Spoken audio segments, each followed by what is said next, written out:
There are machines happening outside of my house, and I don't like it, but there's nothing that I can do about it.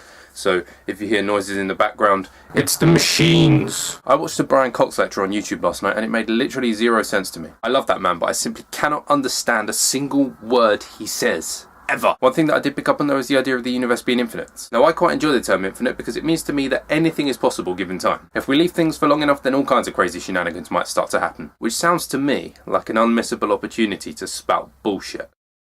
We all know Johnny Rotten, right? He was in the Sex Pistols and now he sells butter. I don't mind that, by the way. I have absolutely no problem with someone singing, if I can use the term singing to describe what Johnny Rotten used to do, about being an anarchist but then later going on to dress up in tweed and appear in butter adverts. People shouldn't get angry about other people trying to make money. Having said that, here's how I think he could destroy the world. Johnny Rotten's butter adverts are really popular and they cause more people throughout the world to buy and consume more butter. This leads to people around the world putting on weight, which doesn't seem like a big deal until you remember that there are 7 billion of us, so if we each put on 1 stone, that's 7 billion stone. And in this hypothetical situation, we are all putting on far more than 1 stone. This increased mass causes the world to slow in its orbit. It takes longer to perform a full rotation on its axis, which means that days get longer. Because the days have become longer, people now decide that they need an extra meal, which means that they consume even more butter and put on even more weight. This causes the rotation of the Earth to slow even further. And because the Earth has slowed so much, it struggles to maintain its orbit. I should add at this point that my image of the Earth's orbit is basically that we're at the end of an invisible bungee cable which is attached to the sun, and we're straining against the very edge of it trying to get away even further.